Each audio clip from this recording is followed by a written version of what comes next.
Lock and Load podcast is sponsored by Lock and Load Firearms, Connecticut's #1 rated gun store and pistol permit class on Google. Come check us out, 1573 Meriden Waterbury Turnpike in Southington. Lock and Load Firearms. Lock and Load podcast is also sponsored by PatriotWare holsters, custom-made Kydex holsters locally made in Waterbury, Connecticut. www.patriotwareholster.com and use code LNL podcast for 10% off your purchase.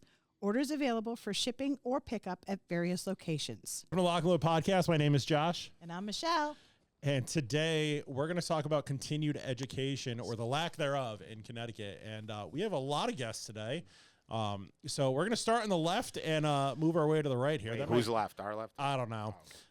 Ricardo. We're going to start on one end. Ricardo, why don't you tell us about yourself, what you do, and then we'll move on to Mary. All right, so my name is Ricardo Gibson. I own You own Lock and Load? I don't think so. This is how tonight's going to go, guys. I hope you enjoy this. I own MGI Firearms, and I do a pistol permit, CT pistol permit licenses, as well as multi-states. Okay. Mary. Hi. Hi. So I am the Connecticut State Director for Women for Gun Rights, previously known as the DC Project, and I am an emergency dispatcher currently and a violent crime survivor. All right. Hello, I'm Martin. I'm a tourist. I like long walks on the beach and outdoor activities. I'm kidding. Martin from Paravant Group. Do training and still currently in law enforcement. Frank. That's me. I'm Frank. I am the owner of Patriot Former Shooting here in Connecticut and former law enforcement, military guy, firearms trainer for many years, father, husband, all that stuff, you know. All right. Sounds good. So previously on other episodes, we've each had all of them as a guest one time before. So check out their individual videos. And today... this is all put together from Martin's idea, actually. Martin. So all of us here do classes. I do basic pistol permit classes and then Massachusetts and some USCCA classes. Michelle. Basic pistol permit classes. And then Frank, Martin, they do a lot of continued education, especially in or have done in the past, more advanced classes. Stuff that I don't have time for. Nor want to do. Self-defense Classes. Shooter improvement. But I think especially here in Connecticut, there's a huge lack of continued education. I see it all the time when students come in, they get their pistol permit, they come back, they buy a gun, and then they never see an instructor again, ever. Right. And I know that was not throwing Mary on their bus here, but we are. I was going to say that felt personal. That was kind of like you, right? I think we talked about that. We did. Yes. We talked about it in your A podcast. whole show on it. Great Yes. show. Right? So you took your pistol permit class, in 2011, was it, or 2012? 20. One of those. Yeah. And then you took I remember you bought a Glock 43. Yep. You did a 1-hour session Because with I an was told instructor. to. I walked in the store, and it was a great gun. Yeah. But I was told, this is what you want. I was like, I guess that's what I It want. was actually a 42. Wait, I have a quick a question. I 43. just Was it need a to jump 43? in. No, it's a 43. Do you still like your Glock 43? She doesn't have it. After that incident, I ended up selling it, and now I remember I want it back. Like, I don't. But they Got- told you to I buy regret it. Were you selling it. happy with it Find then it, at the end of the evidence day? locker Like, was I it a did, good yeah. buy? Yeah, I loved it. Okay. I had the pinky extension, so I had. You should Yeah. contact the SLFU, see if they can do a trace. I bet you know someone in the ATF that could do a trace. Maybe. Or know someone who knows someone. But so you took a one-on-one 1-hour class with some instructor back then. I did, yeah, so originally I had gotten my permit, obviously, so I had that instruction. And Yep. then when I went to that specific gun store that sold me my Glock 43, I inquired about additional training. And at the time, there's a gentleman named Bryce there. And I did 1-hour training with him. And I was like, I'm a pro. Like, I'm good. I got Yeah, this. you're good to go, I'm good. right? I'm good. Got a pistol permit, got a gun. Yeah, I felt Wild cool. Wild West. I am now John Wick. Yeah, it's right? exactly where I was at. Okay. Yeah. And did you do anything more than that up until your incident, we'll call it? No, just took some selfies with it. And Selfies. that's it. Selfie Sunday? Need my Selfies gun. help. Did you go to the Selfies range? help. Did you practice at the range? Nope. No. No. Sweet. Okay. So I feel like that's an average thing that most pistol permit holders do in Connecticut. is. Yep. Is that exact same thing, minus maybe that one-on-one with an Definitely instructor? minus that. That, you know, that's probably, I would say less than 10% of people do that. Maybe, I don't know. Pulling I'd say statistics less out of than the that. air. Okay. Yeah. And then people think they're good to go, right? They've taken a basic NRA pistol course. They've taken, or a USCCA course, which is a minimal course, right? This is how you hold a gun. This is how you aim a gun. This is how you don't shoot anybody, right? Pretty basic class. And then we think we're good to go, or people think they're good to go.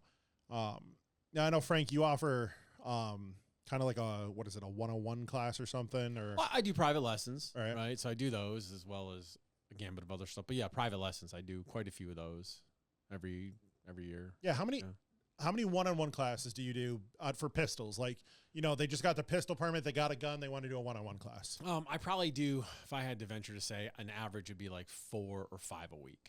Okay, that's a Yeah. lot. Well, I think it's a lot. Some of that's repetitive people coming multiple times. Okay.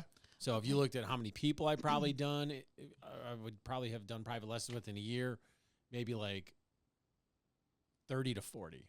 That's So put that into perspective. When Right. you're talking Oh, how many, 330,000 yeah. permit holders. that's what I was just going to say. You know. And the Yeah. uptick in the last 3 or 4 years to have that few Mm-hmm. is I'm around the Scary. same as well. Yeah, With so that the was coming back to private you. one-on-ones. because I know you do more one-on-ones than I do. Yeah. I simply don't have time to do the one-on-ones. I do Between, them like- periodically, but not really. I think if you look at continued education or anything advanced past, you know, a private lesson with an instructor that most people feel comfortable with, like a basic NRA instructor, USCCA or equivalent, I could speak for myself, like, and I guarantee you Frank's the same way because I've seen on his Instagram, it's the same people coming back, right? They'll Yep. take Yep. Exactly. a handgun class from you, then you have a group rifle class. They will come back to that. Yep. That's what you pretty much see. Right. So it's not you don't get a huge influx. I know, you know, when we were doing training, pretty much on a regular basis, in the basic, like the 101 or whatever, you know, whatever company calls it, you'll get, let's say you get 10 new people, but your carryover from there will be like 2. Right. You know, 30% turnover, I think, from class to class is pretty high. Yeah. And, you know, and it's unheard of. Like, so if you keep 30% of those students to take a next class, but what happens is most people are certificate, like, they get their certificate, they're like, oh, I'm good. Like, I took a class. Yeah. We're like, that, And it shows. yeah, It, no, it 100%. shows. It, like in a store situation, we see it all the time, you know, and it's hard. And trying to get people to understand it's important, and they're like, why? Well, I think part of this problem we've run into is that it's a firearm, right? We talk about Second Amendment and we talk about your God-given right. And I think people confuse that sometimes. They're like, oh, well, it's a firearm, so I have this right to it. And that doesn't mean you have this like innate ability to use this thing, though. Right. It's not like you're just gonna, hey, I have this inalienable right to have this for self-protection or even just to shoot it and I'm gonna do just fine. Yes. That's not the way it works. I mean, you know, it's just, that's not the way the human body's built. Yeah, I think one of the biggest things that prevents people from continuing, or, okay, I'll take this back. I'll speak for men. Ego. You can't tell a man he can't shoot, Okay. right? It's equivalent of telling a female, oh, you're not a good mom. Like to Ooh. us, that is like, yeah, you know what I mean? To us, you tell, and what happens is now you're in a class full of other men. And now nobody really, it takes you half of that class to get people past their ego Right. to get them to be able to start to learn because they're not like looking over at this guy like, is he going or, you know, or shooting ultra fast when they don't need to. So I think a lot of it is ego. You know, I know before the show we talked about affordability, but, you know, being local and not traveling, like your classes are affordable. I know we were, you know, our classes were super affordable. You know, it's basically, we were charging for a private lesson double of what you would pay for just going to the range. Yeah. So, you know, why not Well do worth it? it. Yeah, well worth it. But it's ego. It's a lot of it is ego. And a lot of those private lessons, it's hard to convert them to a group class because they don't want to be with other people. And Yep. they're like, oh, So, you know. Well, let me ask, because everybody other than myself teaches like pistol permit courses, right? So everyone in here teaches that. When you're teaching those courses, because I know for me when I took that course, I wasn't told about. I was told make sure you continue taking training, but I wasn't told like what type of training. So Right. being a new gun owner, That's a good point. I didn't know. And looking back on it with my incident specifically, I was like, I wish I did know how to work around low light and barricade. Like that would have been classes that I should have taken, but you're being told kind of like Hey, go take some And- more yeah, classes, like but in not a general what way, classes like- to take. Like it's you're told like, hey, it's your responsibility to continue your education, and then you move on to the next subject in that class. Yeah. So I think that if you're giving the resources and explaining like, hey, these are types of situations you're going to be in, and these are the classes that are going to help you in those types of situations. And honestly, I think like in Connecticut, there should be some type of a list of like, hey, these are the instructors that provide this specific type of. I know it's never going to exist because of competition, but I think Yeah. like It's not then even competition. It's Connecticut. There is like, at least like with my classes, like Saturday, I had a ton of women in class, like 50%. And I was like, you guys should take additional classes. And I recommended Brooke. Yep. We have, her stuff over there. We recommend Frank too, because my manager, Thank you. Brian, you're welcome. My manager, Brian, him and his daughter, Allison, who works here on the weekends. So I use that as like short, tiny female, young, had a great experience with Frank. Yeah. So I use those, and I'm like, these are the people you should go and check out for one-on-one classes. I personally don't have the time to do them right now, but these people do. That's what their kind of specialty is. Yeah, they do pistol permit classes every now and again, but they focus more on once you get your permit and either have a gun or maybe don't have a gun, that's what they do. So like the competition aspect is there, but like I already have them in the door. I have them for pistol permit classes. Maybe they're going to come back and do like a Mass Utah, Florida class or something. Yep. But I don't So- do any more continued education. So that's where I'd rather pass it on to somebody else who does that. Well, and that's So, what I do. Oh, in sorry. my classes in the very beginning, when I started talking about it, I was like, listen, you're taking this class, it's very basics. You're shooting a piece of paper. The paper's not going to shoot back at you. I was like, your first situation with drawing from a holster should not be in a real life situation. So I was like, you need to learn how to take a class where, okay, this is how I act properly, pull my shirt up, draw my gun from my holster. Now get on target. Now fire. How do I put it back in? So that stuff is huge. And I try to preach that to them, but not everyone, takes time out of there to do that, to talk about that, because how much hours you have to get in. Well, even like, and I'm going to tie in the USCCA a little bit because you and I are both partners with them. And Dizio comes to our classes and everything. And like, you have the Online Protector Academy, which I was going to get to a little bit later, but those yellow cert training, or the yellow guns, not cert training pistols, the yellow guns, a couple months ago, we worked with Michele for PatriotWare holsters, and we got cheaper, less quality kydex. I don't know. It's not as durable because it's a Yeah. training But gun. they're It's a m- training holster. Doesn't So need it to be. Yeah, right. and they're made for those yellow guns, so people can learn how to conceal carry, because that's a whole other topic on its own. But draw that gun from that holster too, being a yellow training plastic rubber gun, and I think that's a good resource. I mean, there's plenty of places online, I'm sure, that sell those fake yellow guns too, or green or whatever. I think also one of the things that becomes an issue in this particular industry, at least in this state, is at what point are instructors taking on classes, right? They're like, oh, I went to a class, I did this, blah, blah. Yeah, but did you do it, right? Like, I'm not saying that every law enforcement officer should be teaching a class, but what I'm saying is a cop that's done 30 traffic stops has a complete different idea of what that looks like, right? An interpersonal interaction with somebody than the average instructor, right? And there's instructors that'll be like, yeah, dude, I do pistol permits, like anything outside of shooting, right? I pass on. I'll go to a competitive shooter and listen, how did you do that fast? I want that.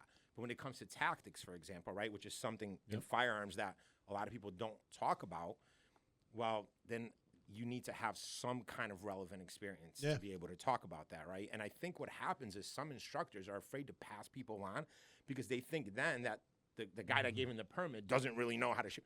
That's so Two silly. different worlds. Yeah. It's completely two different worlds. Well, that's immaturity in the instructor field, and that is everywhere. I mean, and I've said this multiple every times market. before, they're instructors that should not be instructors. I think it's too easy, personally. Yeah. To Well, get a certification or whatever. Well, you wanna especially the beginner pistol, the basic pistol course is because it's so basic, and there's more you can bring into it. And there's some people that do basic beyond basic, and then there's people that bring a little bit more. Like when we were talking about pamphlets and stuff, when I do my class, I hand out people's names. Anything, if I find somebody and I want literature, I give them to my classes because I'm like, this is where you need to go. This is what you need to do, and this is where you need to look. you know. And you were talking about, and it's a little back off the topic, but you were talking about men's ego. The other problem with women is they don't want to go to a class and look stupid. Correct. So you have two total ends of the spectrum. And it's very hard to get, even if they, because I've felt that way. And I've been like, oh, and I've known really good instructors, and I didn't want to look like a fool in front of them because I know them. I'm like, they're my friends, you know? Holy crap. But you have to get over that. Let me table off that because, Ricardo, you've taken additional instructor courses at the various some courses. Martin, done some in other places. So how do you feel like off that? Do you... All right.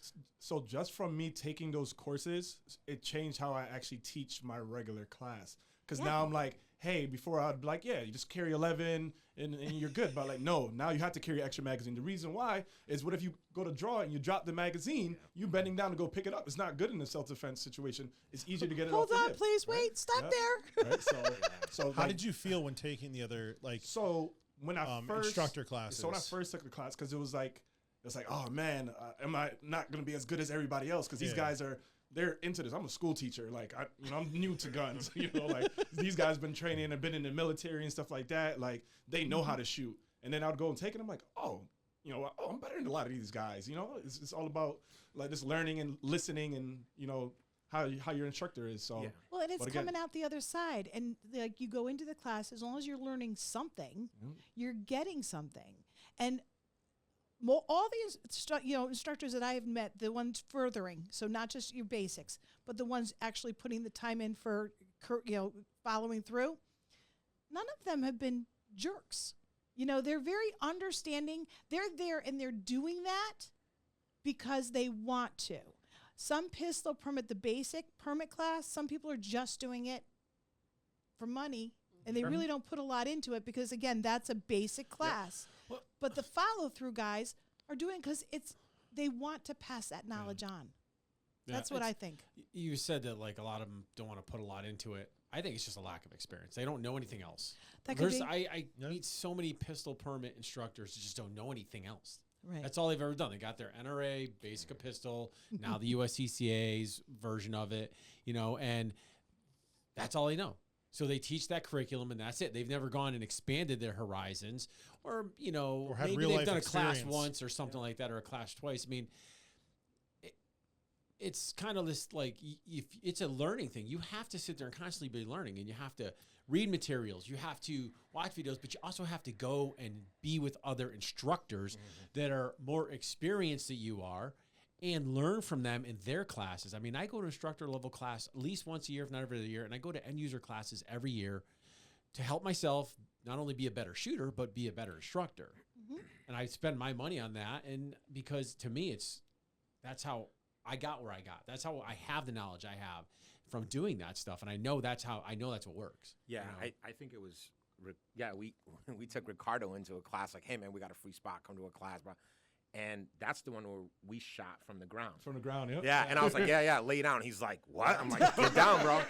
And he like, how'd you feel, right? Like a fish out of water. He's looking at me. He's like, bro, and I'm like, yeah, man. Listen, you might end up in this position, right? A lot of what we call force-on-force situations start with a physical altercation where one person ends up on the ground. Right. So I'm going to put you there. This is cool. And nobody was a master at it. No. Everybody felt uncomfortable, but some of that comes with having the resources, at that time, obviously being at Delta and being able to use that training range. Your average instructors can only do so much because we talked about this in the last podcast, because of the way that the ranges are set up here, right? Unless you have resources and you're able to do that, Frank runs Blue Trail, so he could do that. They're going to allow that. But that's extremely difficult. But to say that, to teach advanced level classes or intermediate classes or anything past pistol permit and say, hey, man, you're always going to be on your 2 feet standing like this with this perfect grip and, in the stance. It's cool to learn like that. We get it. We want you to have got to start that. somewhere. Yeah, absolutely. You got to start somewhere. So you know what the best position looks like. But in the end, you're going to end up where you're going to end up, right? And I think that's super cool. And like I said, he came in, we dragged him in, and we didn't tell him what it was. And I roll out the mats, and he's like, what are we doing? And I'm like, well, we just going to see what happens, and we're going to roll with it. And everybody, felt real odd, but, we talked about those things. And at least for the two of us, where we had to carry a gun for a living. Those were realities of the job. And, you know, unfortunately or fortunately, we did those things because we knew from past experiences, especially now with body cam footage, you're seeing what's happening, right? And that this gunfight that you think is going to happen is not going to happen that way. I'll give you one. I've been to plenty of instructor classes. I've been to plenty of classes, period. I've never been to a class where people taught people how to reholster. Really? Yeah, no. Think about it. Like, most people don't. They don't think about, hey, what if I got to put this gun away now? Right. And I could tell you from a lot of like rookie officers, they go quick to force. Yeah. And then when we play role play with them, they'll go to the gun and, you know, you go, what are you going to do, shoot me? And now they're like, man, I went, you know, now they're like looking like, do I put it back? But that's a decision you may have to make. Right. Yeah. Right. But it's not something that we talk about. That's something a civilian might have to do too, Yeah. to a certain point in Correct. time, you know. Correct. So I think it's super important. You know, I think low light is probably the most important. If you know, if you're going to take any class, I wouldn't put a red dot on a gun until I had a light on a gun. That's me. Right? Like, to me, I don't, people are like, I have a red dot. I'm like, you still can't Yeah, red see. dots aren't the best thing in the world. Yeah. Like, come on. Bro, all right, so fix everything. So do you have a light on the actual gun? Because Correct. I've taken a class where they told me it's better to have the light in the hand. Let's Uh-oh, Frank's coming in. Frank's coming do in. you want to Hold get on. off the subject of why people don't take classes and touch on this for a second? Yeah, go for it. There's a lot of people throw a lot of stuff out there, right? And you know, you're in the field now. You're like, oh shit, It's that guy was opinion. total BS. What he was saying, or he had no clue what he was talking about, right? And it happens everywhere. Like, there's people that don't put a gun light. You're never, as a civilian, you're never gonna need a gun light. And then people all of a sudden are like, I have to buy a gun light and a red dot. I'm like, hey, you carry a handheld flashlight by any chance? They're like, no. And I'm like, well, man, if you're in the parking lot, you can't just be pointing guns anywhere you want, right? Correct. You know? And they're like, Yeah. I'm like, what do you get? Maybe your house, right? You could clear your house probably more without being charged with pointing a firearm at somebody, right? You could probably clear your house and be okay with that. But if you're like moving through a Walmart to get out of an active shooter problem, or you're moving through, you're in a parking lot and you point a gun at somebody you're not supposed to point a gun at because you're trying to identify them, or you're picking up your keys or something, that's not going to quite work, But you know? sure, Yeah. I agree. Those are completely. No, so yeah. I don't carry just a weapon-mounted light, but to say that I would only carry a handheld is outrageous to me, and here's why. And I've had this conversation with somebody. It's 2024. Correct. Why would I've had this conversation with somebody. They're like, "No, man, I don't. I carry a handheld." I said, "Okay." I shut the lights off. I closed the door. I said, oh, "Go ahead, open up that door, because you're gonna have to give up something. You're gonna give up the light or the gun. You're gonna give up one, or go clear a malfunction. Right. And Yeah. what happens? How many times have you seen it? Light goes in the mouth. or the light stays on in their Right. head, and the lights everywhere, and they're doing their thing. Listen, I can't Lights tell you all how over many the place. cops. It looks like a scene out of Star Wars. Yeah. Shit's Like it's a going grand everywhere. opening of a movie or whatever. So my whole thing is, yes, completely 100% correct. I think that if you don't have a weapon-mounted light for PID, right, for positive identification, it's ridiculous. But yes, 100%, I carry a handheld. And in fact, she knows because we travel all the time. I carry a handheld, and on my bag, in both of those bags, there's also a headlamp. But you have everything in that bag, so it doesn't. Yeah, you you can't apparently count have. that. But listen,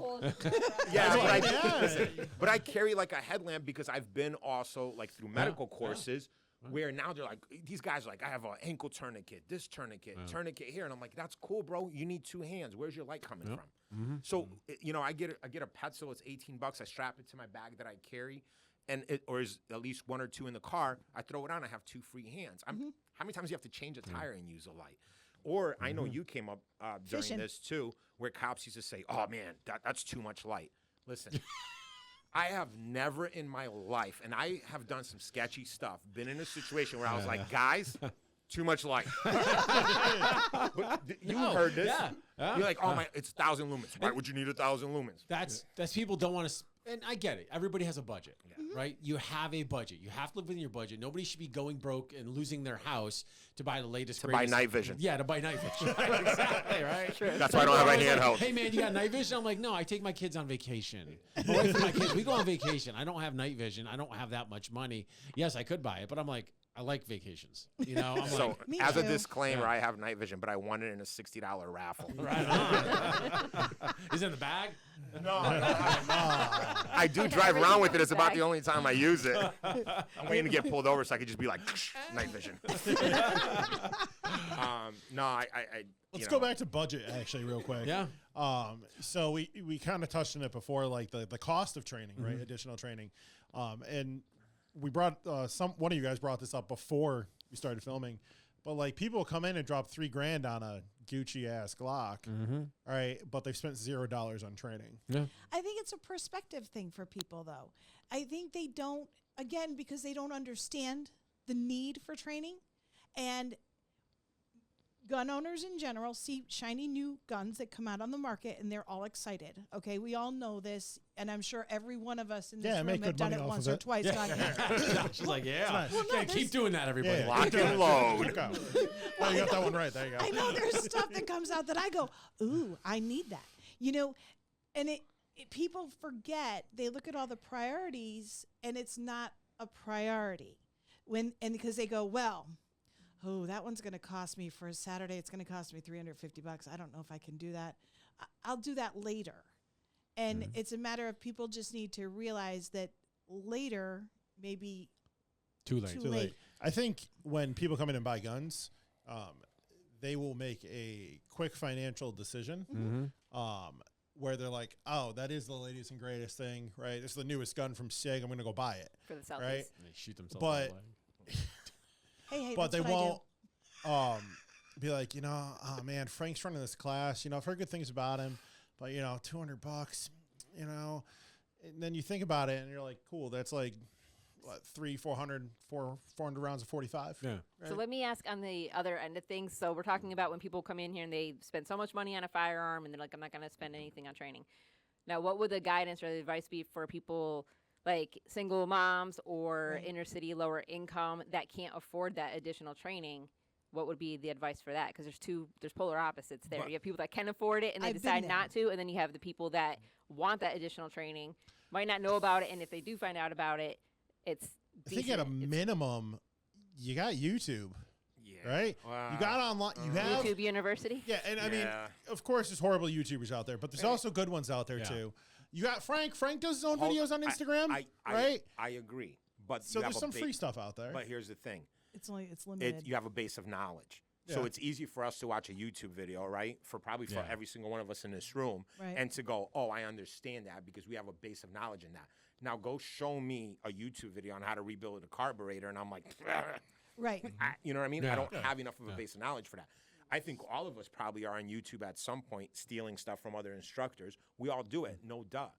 I think every single one Is of that us. a dig there? No, I'm just saying. No, I'm yeah, sure he no, does it's the like, same thing. Damn, I want to see Yeah. this I'm- fight. No. I'm sure we Yeah. follow instructors who were like, oh man, like for me was like Sage from Sage Dynamics, for example, like was one of the first ones that I really followed for like red dot stuff because the way he broke it down made sense to me. But I had a base of knowledge. You give that same video to somebody that's a brand new gun owner, they don't even have to be have that brand new. understanding, especially with red Just dots. no Like knowledge. to Yeah. understand convergence and all this other stuff. Now, I think you're completely right, on your statement as far as that. But that's the word budget. Like Hey, at that's what I some was just point, you gonna have say. to make a sacrifice somewhere. As somebody who's looking at a very tight budget, and if they don't have, an extra $200 or $300 ever, okay, because that does happen, Yeah. and it Oh, yeah. happens a lot, Yeah. especially in Connecticut right now. A lot of people are struggling. Yeah. Bidenomics. Yeah, and Net Lamont doesn't help. But I think that's something where you figure out, okay, I really want to do this class, so instead of looking at the dates for the class, you figure out what kind of price point you're at and just put $5. Put your change from whatever whatever change pocket change you have. And it does add up, and you just allot that money down there, but you've got to be diligent enough to realize even those pennies will add up, and then you can take that class. And talk to if you're one of those people, talk to the instructors, I was gonna say. right? Yep. If you want to take this class and you know that, we're going to use Frank because I keep picking on him. Frank's doing this class in 3 months from now and you want to take it. And I'm sure Frank's website is probably set up for like gift certificates, right? Yeah. Yeah. Like, you talk to the instructors, talk to the gun store, talk to whoever, and see if you can do a payment plan up until it's fully covered, right? Especially people aren't that great with money. They do it here with guns. They throw $100 down, and every week they stop down, throw another $100 so they don't spend it. Well, here's my question, and I'll put it to you like this.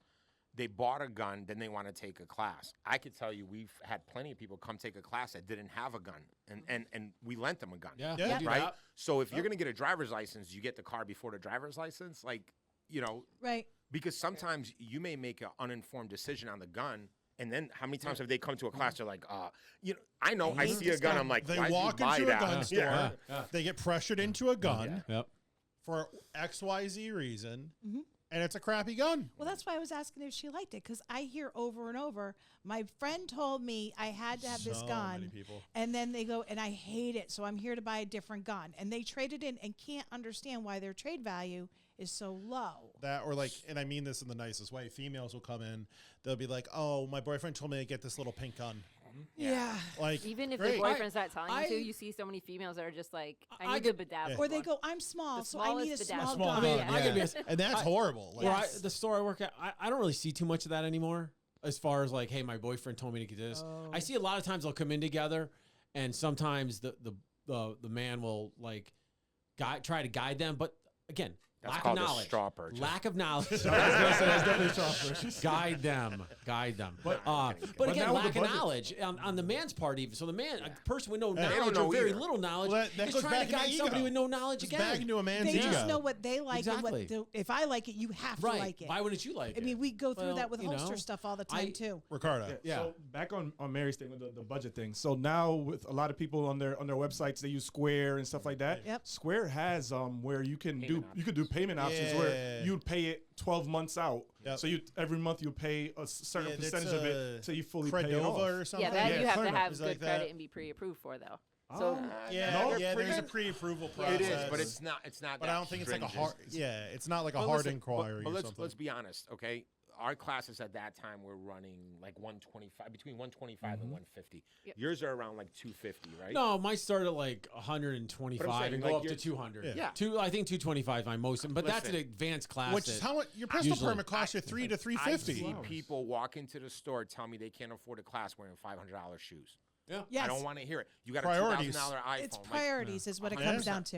Yeah, Yes. and it's unfortunate. Most of the people I think that are fall into the category that Mary had mentioned, it's unfortunate, but a lot of those people can't afford a firearm to start with, and that's the sad part. You know, if they can, they come in and they get a firearm that's less. Right on, kiddo. Good job. Less than a quality firearm, because there are firearms that are less than quality Course. firearms for self-defense. Right, and they'll buy, yes, they buy whatever the You know, cheapest is out, and and it's then can't unfortunate, understand why it but doesn't that's work. the life they live, not by Course. choice, right? All the High time. High point. Yeet cannon. Hey, they go off every time. They do. And if you Generally. run out, you throw it at them. Exactly. You've got a hammer in your 8 pocket. pounds Yep. of metal. You guys Pot sell metal. high Pot points, metal. don't you? Yeah, the store I work at, Yeah, Central. yeah. But That's listen, something. I'd buy a high point over some other ones. Over what? Like Sky. a Remington RC1 or whatever when they came out with it, or a Sky. Like, Oh, just gonna be honest. I sold Skies. I know. Hey, and it's good for somebody, I'm sure, somewhere. Yeah. you know what? There I'm is sure they a could there find is one a that actually firearm works. for every person. Yeah. There truly is a you know- firearm for every Yeah. person. It's just finding that firearm that works for you, Listen, and it's all. I'll be opinion-based. honest with you, and it's crazy because I'm sure you go through this too, and Ricardo, and I know she does too. People think like I own expensive firearms. The most expensive handgun I own is the one I have on me now, which is the Archon, which was still only like $800. You got an Archon? Yeah, I do. Wow. Yeah. So that's like He's the most impressed. expensive gun I own. Everything I own are like $500 guns. And people are no. Just saying, I'm wanting just to brag saying, about I that. don't own. People come to me, they're like, "Did you see the new Zeph?" I'm like, I would never pay $3,000 Nah. for a Glock. Yeah. It No. would never happen. Yeah. You I know, don't it's a understand good gun Zeph at because all. it's $500. Like, But there's a lot of people that will. I mean, Glocks. The money people throw into Glocks is nuts. You know, I mean, that's a whole nother. And that's choice in itself. You don't need to throw that money in. That's No, just choice. that's choice. Yeah, Absolutely. that's just choice in the end, too. But look at the Cerakoting and everything else that people do to guns and how much money. I mean, and I'm one of them for certain guns. I put a little extra into those because I want them to be mine. Yeah. You know, but it's a choice. If it came to training or that, training would be where I'd go first. Well, and I think part of the problem, we started this out with why aren't people doing continuation of training, right? I think a lot of it is just misconception on what people think was really out there. You know, unless they come from a impoverished area that has a high crime rate, or any area that has a high crime rate for that matter, they really don't understand what the world looks like sometimes. Because most of these people walk around with blinders on, and they're like, and I would run into police officers who were like this. They wouldn't do any training on their own, and I go, well, what happens? Well, it's not going to happen to me. Right. And then but you look at civilians, at least cops see the violence. Yeah. They know about the violence. They're told about the violence. They go to the violent calls, right? But then the civilians, when I start telling, hey, go on YouTube and I'll tell my students, go on YouTube and start looking for videos of civilians in self-defense shootings, right? Or civilians getting mugged, or civilians getting attacked by people, and start seeing what's out there in the world. In the United States, let's start with the ones in the United States. You know, it's not going to do any good if you're watching stuff from South America or Asia, because it's not our society, right? But I'm just like, start with the stuff here. Get some perspective on what you're dealing with. If you're buying a gun for a firearm for self-defense, get some perspective on what you should, or your expectation be for your ability to use this when that time come. Well, in Connecticut, it's creeping out over into our rural and suburb areas, big time. The elitist areas. Yes. So I want to go back to actually what you said about like people opening up their eyes. Yeah. Like, I'm a white kid from Southington, right? You identify, is that who you are? You know, I still live in Southington too. So, Who he is. I don't know. Right. Yet one of my I don't know, longer jobs I had was working for an armored truck industry. And like going to cities, north end of Hartford, Barber Street, eye-opening. Absolutely eye-opening. I still hate Bridgeport, but So like, you grew up sheltered. yeah, but it's Southington, right? So that's exactly what he just said, right? We're I'm just questioning. a We're little good. closed-in community. You are. But how many people were like me or are like me? A lot. A lot. A lot. Right? It's Yes. population density. Yeah. A It's lot. population. The more people, the more crime. Just So because people there's don't more think people. about it, Right. but and then it trickles in, and then they get mad. But we're not doing anything to prevent it either, Yeah. right? I mean, couple weeks ago, there was a dude selling 50 bags of fentanyl and had a Glock switch. Literally, this plaza that's right over here. Don't hit me. It's all right. You're short enough. It's fine. I would love to see what the statistic is for use of force, self-defense use of force for civilians, and by where it happens. Because I'm going to tell you, I think you'd be surprised that not that high of a percentage is in inner cities. Probably not. And I agree with you. For a few reasons, because most of the time that crime happens, most civilians, right, that they know to stay away from those areas. Right. But and if you look at a lot of those YouTube videos, they're not like Yeah. in those places Yeah. where people would consider to be high crime, Yeah. right? Like they're in parking lots of gas stations, not necessarily in the inner city. And they're Because- lit. It's not dark Correct. parking lots that are creepy. Correct. It's just Correct. regular Yeah, parking yeah. lots. Yeah, it's completely, that face of crime is kind of changing for many reasons. They're bold. And a lot of that has to do with the age of the current people committing those crimes, Correct. right? Because they'll say there's like this huge percentage that fell, right? Crime went down. Yeah, but juvenile crime went up 200% in the last 2 years. So Yes. the other day we filmed a different. podcast with Greg Miller, which will be up before this podcast. So check out the previous 2 videos ago. Will be the one with Greg Miller. Check that one out. And in the first 10 minutes of that, Yeah. he was talking about the increased juvenile crime. And He connected it gangs. into gangs, and that they're using younger children to commit crime because they're getting lesser sentences. That's, I don't, and I'm just going to tell you from experience, I don't necessarily, I'm going to tell you what I think it is. And from what I'm seeing, it's the Grand Theft Auto generation. Well, they're stealing guns out of cars. Well, yeah, that's what he because was talking about in it. Yeah, but I don't think was- it's so much like the puppet master of like older guys, because if you look at the crimes they're committing, right, they don't benefit anybody. Stealing a car to joyride it from some old lady to Yeah. get $30, what is the benefit to the gang? So Nothing. people will go down that rabbit hole to say that, and I'm not saying it doesn't happen other places. I could just tell you from what I've seen and probably what Frank's seen when he was a cop, that's not really.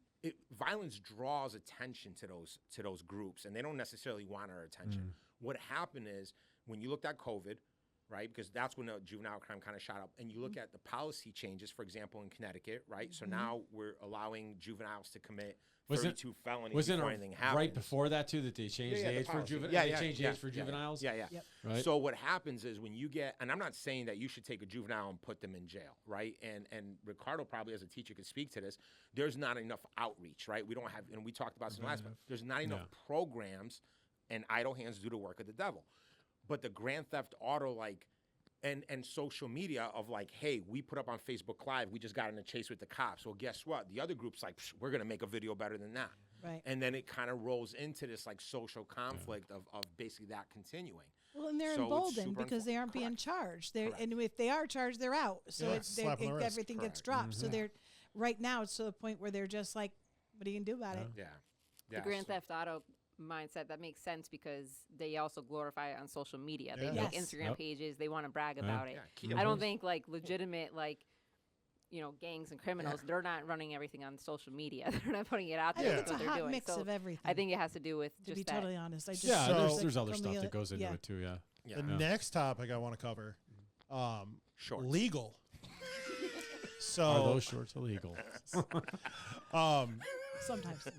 the legality illegal. aspects and the lack of like people being informed, right? And this is happening right now. I'm planning to get this out right before the end of the month. That's like And next week. that's not 2 like weeks. next No, week. 2 calm weeks. down. We'll be in the middle of the ocean 2.5 or something, weeks. okay? Okay. I've better now. Upcoming podcast, Hawaii and Alaska, guys. Stay tuned for that one. Yeah, they won't be there, guys. They'll be, Wait, are you guys going to Hawaii and Alaska? Yeah. We're going Yeah. to Hawaii and Alaska. That's We'll- what we'll he's t- we'll saying. cover That's that. his podcast. It's hell Part on two. package. We're putting the show on the road? Podcast has Yeah, you we're putting the show covered. on the We're road. putting the show on the road. We're doing an going to episode Hawaii in and Alaska. Hawaii. We're doing an episode in Alaska. And Beautiful. We're Oh gonna my God! I would Connecticut create gun a laws. grass skirt. Wait till you see that. Little tiki cup bra. I got you. Late. I See those got you. coconuts? He's been begging. I said okay. All right. Next topic. Legality. So it amazes me how many people have no idea that HB 666 passed Son of the devil. June 6, 2023. It amazes me how many people have no idea that they have to register their assault weapons, Connecticut others, By the end of the month. by the end of the month.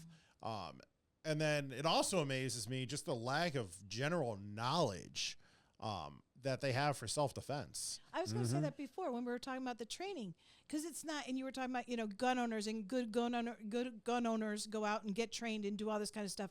The thing is, people don't realize to be a responsible gun owner, it doesn't encompass just being able to shoot your gun.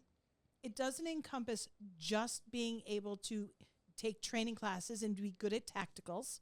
Okay, it's everything. You have to understand the legalities, what changes, because this state, we like to change it regularly. And we used to, we like to make it a little convoluted, A little? sarcastically That was said. a nice word. So it's, you have to, people are like, oh, I don't want to get into politics. And I get it. None of us do. Okay. Politics suck. I'm all for it. I'll get into politics. I like any politics. day. You I know like how what? he uses That's deep when we voice for that get one. Him and Samson Oh, at the same That's my time. boy. that'd That'll be good. be great. But it's one of those things where you have to at least dip your toe in enough to know what you're buying and what you have. And I mean, people come in all the time and they try to trade in stuff and they go, or they go, can I buy this? No, you can't. Like, you haven't been able to for 10 years. Here, will you Where have you Frank? been? The gentleman that walked in before we started Yes. the podcast. Yes. I Came just want in, to he buy wanted a to buy a shotgun. You have shotgun. a permit? No. Yep. And he's been here over 2 years. And I get it. He's not a gun owner. Yeah. But do your research, Right. people. In Texas, how hard is it going to Google? Yes. So you work at Central Connecticut Arms in Portland. Yes, sir. Right. And I talked to Rob today actually. But their website, where you can go buy whatever you want on their website. Oh yeah. How many, on average, if you can get this random number, how many average people buy something online, get it transferred in, and they can't own it? Well, then Does it happen often? from our website, not often because we can head that off at the past. Okay. So at the past, we can head that off. But when people are like, Gun "Hey, I broker. bought this on Gunbroker. Yes. I bought this Yeah. at Jim Joe Bob's store on Gunbroker, and I'm having it sent to you." Thankfully, you probably see this. I think you get it. Usually, those stores will go, "Oh, it's going to Connecticut. Hey, I've gotten we're this phone trying to call. send a gun to you guys, but let me ask you a question." And occasionally the things that slip through for us are the magazines that are above 10 rounds. Yep. Yeah. You the- know, We the also standard get guns. capacity magazines. We get Those will street slip guns you through. can't The have. dealers don't usually think about that stuff. But when it comes to the assault weapons, Yeah, that kind of they'll stuff. usually we get the calls. But So not too many come into the store, but people try to buy them online all the time. And like, yeah, I'm having this shipped to your store. We're like, no, you're not. Well, we had a guy, Yep. the shotgun's actually sitting right there. I have to send it back to PSA. PSA actually shipped it here. Guy buy a shotgun. He was told by his local police department, Waterbury, that he could buy a shotgun for himself, for his home, without a permit. Oh, permit. Without a permit. And then proceeded to argue with us because he then called up PD and asked them again. And they're like, yes, you can. So just maybe the lack of knowledge in a normal police department. I'd be too. asking for gun law advice would be law enforcement. Yeah. I hate to say that. I say it all the time. Because unless you're in this industry or you're a gun owner, for the most part, cops don't. They're exempt, right? So it doesn't really affect them. So they don't think about. They don't that. need a permit to buy anything. Correct. They can just walk in, show their IDs, and they can buy. They can buy most stuff. They just don't know. Most cops don't know. And it's not a law they're going out and arresting people for. It's not larceny. Unless it's not like assault. without a permit. Yeah, or it's something criminal like that. laws. It's usually criminal laws. And a stuff, lot of you know. officers are not gun guys. No, Like a majority of officers, they wear it every day to work. They Yeah. do their work, but they are not gun people. Yeah. Correct. It's hard because the regular Joe Schmo wants to talk to the officers, and I talked to my officer. He's a good friend of mine. He's in this department, and he said, and it's like, okay, but you can't. That's not right. Yeah. What do you mean? So I'll tell you, even me being kind of in this industry, and I still reach out to local gun shops, and I'm like, hey, is this cool or not with the changes? Because I pay attention to it to a certain point, but I don't know the effective dates because it doesn't necessarily affect me. So when I get those questions, I call a local gun shop that I trust, and I'm like, hey, let me run this by you. Is this cool? And and I'll tell them I don't know. I'll call you right back. Yep. And I'll find out, because even me being kind of in this industry, I can't tell you I'm up on every single law. They're confusing. I'm just They not. are. And there's a lot of gun stores that don't know too. It's hard. Yeah. There's attorneys that don't know. There's attorneys that disagree with other attorneys, But that's which is why they're absolutely attorneys. amazing. But this is why everything goes to court. And that's also the way the laws are written, or the reason the laws are written the way they are, with so much interpretation into them. Or vague. Right. Like It's so ours. that it's so that they can go to court and argue it out either way on either side. And I don't get it. Put it down the way you want it, write it down, and let's move on. But there's a point of not knowing every single law, and there's another point of, what do you mean I can't have my high cap in today's day and age? We've been there for quite a few years. Stuff so like that. They Over should. 10. I know we in law enforcement, we're always told, at least I remember in the academy, ignorance of the law is not a defense. Correct. Yep. Right? Correct. I didn't know. Correct. Listen, man, on the face value of that law, you may not have, but it doesn't change the fact that you're not guilty because you didn't know, right? And that's a problem. And I've seen that go. Go ahead. Do you think that there's a problem at the state level by not informing gun owners when laws get changed? That's So- what I was That's going what to I was say. gonna Yes. So 100%. Should be on the news. They that have our phone by numbers. April 30th. I think they have our email addresses Now they too. do. If you've They're- done any renewals, Most stuff is email now too. Yeah. who knows about HB 6667? You said there's 300,000 pistol permit 330,000. holders. Yep. All right, we talked about this with Greg on the numbers that have been submitted and what we think the end numbers are going to be. There's going to be a small percentage. It's going to be the same, if not less, from what the numbers are looking like than it was with the 2013 And how many weapons, people? registration. How many people aren't going to register because they didn't know? They didn't- 100%. My uncle didn't know. Someone Right? just messaged me before I got here because I reposted Yeah. something to CCDL. Yeah, CCDL's thing. And people were like, "Wait, What? is this good? Is this good?" I'm like, Yeah. Well, and they're like, well, if I I bought registered it, the gun when I bought it. yeah, I Correct. registered when No, I you bought didn't. it, so it's okay, and it doesn't fall into those. It was a good gun. It's not a pre-ban, so it's okay.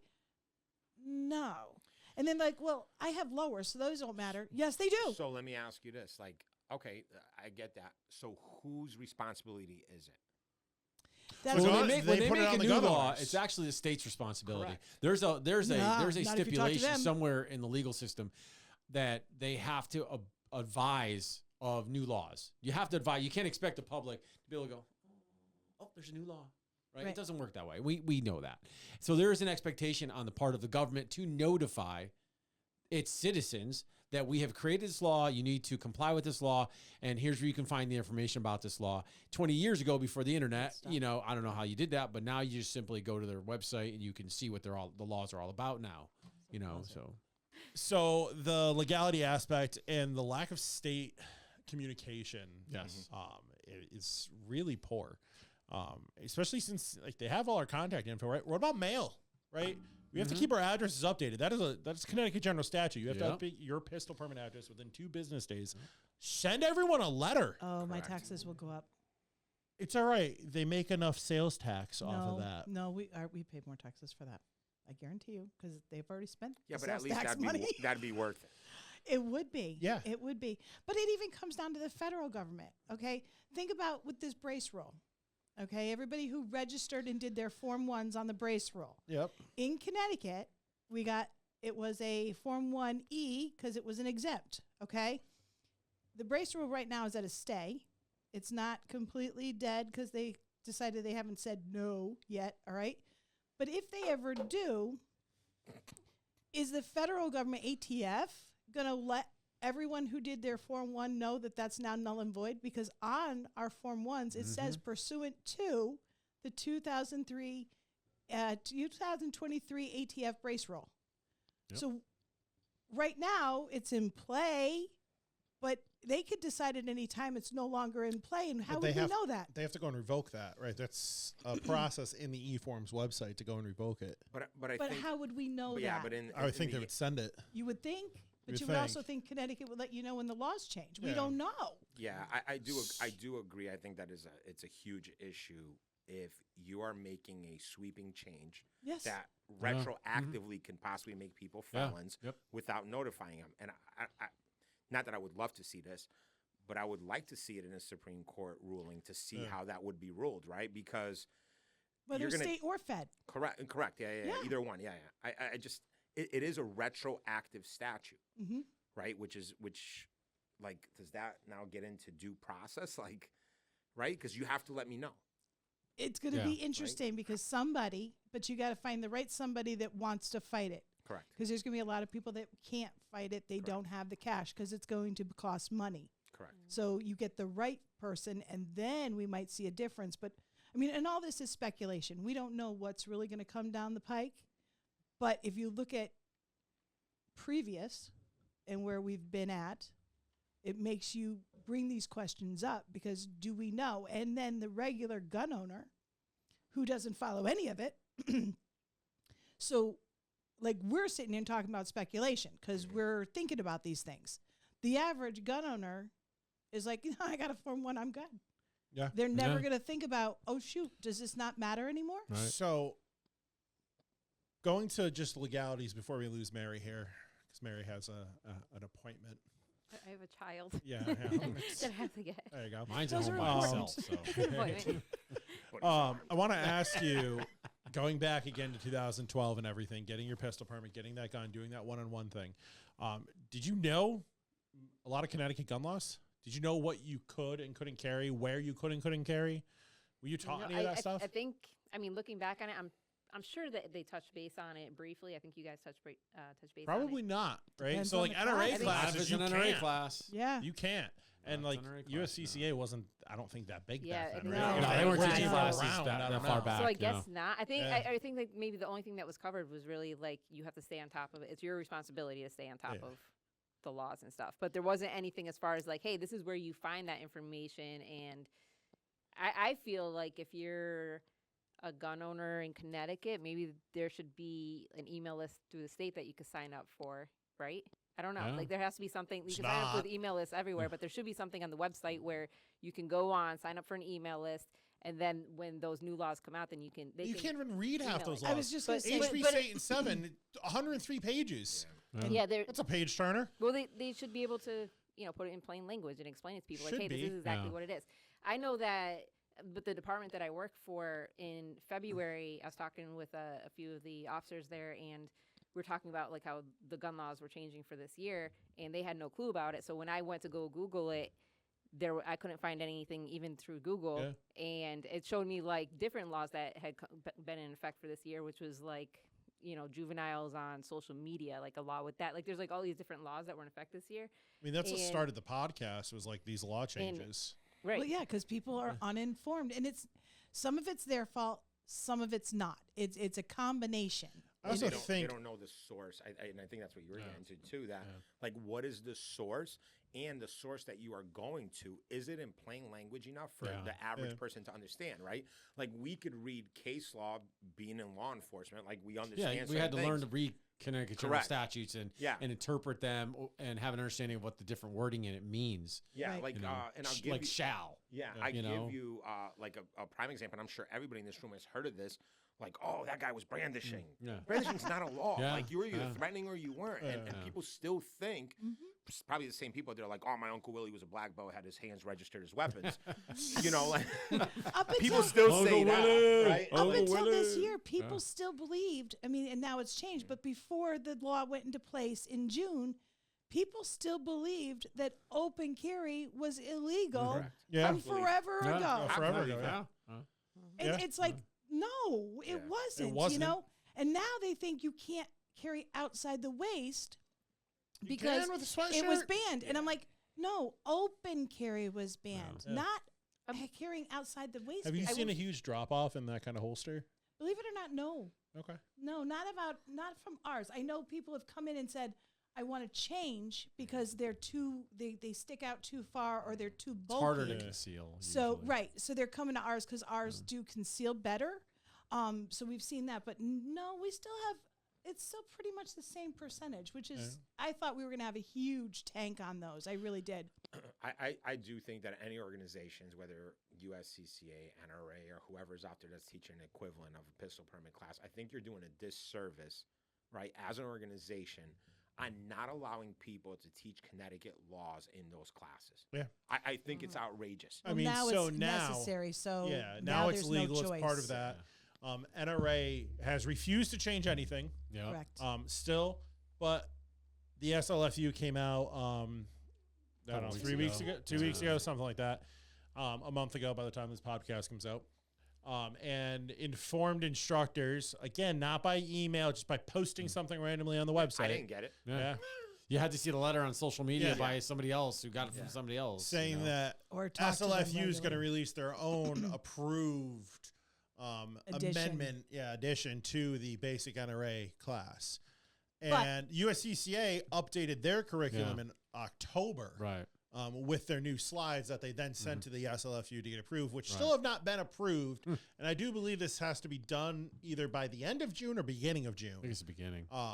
But even the way the SLFU said it is they will continue to accept the basic pistol permit course certificate.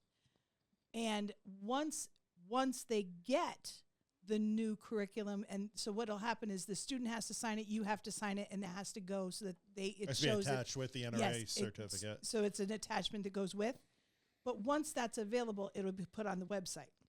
Yeah. So I've talked to them and said, what does that mean? Like if you're saying past July or June, whatever your date was, that it will be, that you're going to be doing this, is it going to be available then? And they said, no, we'll accept the certificates. We don't know when we're going to have it available. First of all, have you been on a state website? Oh, It's yeah. horrible. Yeah, good luck Try to finding find the anything on there. portal I'm to on go it. and Yeah. register your other. Yeah. Okay. It's It a- just says click here. Yeah. Yeah. It's like a third or fourth paragraph down. third and a paragraph with down. A bunch of paragraphs. Like, Yeah. I'm sorry. I know we pay an IT yeah, how about we put a department. tab right on Like- the thing somewhere that says, Yeah. register your assault weapon here, right on the side. Or just Plain a as giant day. button. Like, that is Yeah. not hard. I have a degree in computer programming. I can do it. Yeah. Okay? It's just I not don't that have hard any for of that, coding. and I would know how to do that. Right? She can just drag a button there. She'll be fine. Yeah. Ricardo, how many people in your classes ask questions about laws? You still teach an IRA curriculum, right? NRA, yeah. Okay. I get almost none. Yeah, I don't really have any people that ask about laws. Okay. I get people that ask, but like I'm talking about it in but class. when When they do I- ask, yes. I'm like, listen, I'm not a lawyer, so I can't tell you anything, and then go in court and be like, hey, Ricardo said this. When I throw stuff out, then they start to ask questions. But if I don't, Then they don't ask. like before I got into trying to get, because the NRA, you're not allowed. That's the way it was. So what I would do at the end of my class is I'd say, okay, class for NRA is over. Now I'm going to go into a little bit of stuff to keep you guys out of trouble and give you some links and some these ideas on how to go out and look up your own stuff, because this is very important. And you'd start to talk, and that's when it would become a conversation. Prior to that, it was like, I just want my certificate so I can go get my permit. Did you guys do any legal classes when you were doing, a ton of the additional classes? What would happen is in a lot of the continuing education or the more intermediate classes, especially when we started to get into like force on force, which I know you're doing now too, you'll get those questions of, and I tell them, like, listen, there's not a template, okay? All of us in here can encounter a situation, and depending on our cultural background, on our educational background, on whether we're male, female, how old, we'll handle that situation differently, right? And common sense is hard to come by. I will say this, that a lot of times when I did get questions, they were outrageous. Yeah. Like, so you're telling me if a guy comes in with a chainsaw, I'm like, dude, who do you owe money to? Okay, like, let's have this they were so outrageous. And I'll tell you what I think one of the biggest things that I heard is, and because you've been in those classes with me, people are like, in my home. And I say, okay, tell me something that's happened with Cheshire. Tell me an incident before Cheshire. I can't think of one. Tell me, they're not probable. But people were so stuck on like home defense, right? The castle doctrine. But I'm like, listen, you are more likely to have that encounter, unlike you, but more likely to have that encounter in a gas station than you are, probability-wise, than you are in a home. But people were just stuck in that, like, if this happens in my home. But let me ask though real quick. So because of my story, the only reason that people know it is because obviously I've shared it. Yeah. Correct. So otherwise, we don't know if other people have been in those Correct. situations. I'm not saying that. What I'm saying is the probability, if we look, right, at Saying the those statistical was gonna aspect say of the it statistical actually happening. probability is still more likely that you'll have a violent on the encounter outside In a than you public- were inside. Yeah. Public. And that's So a people across the ask the nation. questions about the home stuff Yeah. instead of asking your questions about what happens if it happens at a gas station. Correct. Or like 75 Center, right? Yeah. We just went there yesterday for Taco Tuesday. They reopened. They're They were delicious. closed for like 2 weeks. And because like it got out of hand, right? Double stabbing in a night. Yeah. You didn't know? But the problem is they also want you to tap it down to their specific mindset of what their scenario is, Well, they're instead of creating one in their keeping. head. But they instead of keeping an open mind, scenario, Yep. okay, and they want it to be a specific. People do it with guns too. Is this legal? I have X, Y, Z. How does that apply to me? Well, read the law. Yeah. Because now you have your own specific scenario you need to work with. You know? So two things. One, what Martin and Mary were saying, like, you have stranger problems, and then you have problems like Mary had where she knew the person, Correct. right? Even though it wasn't that well, she still knew the person, right?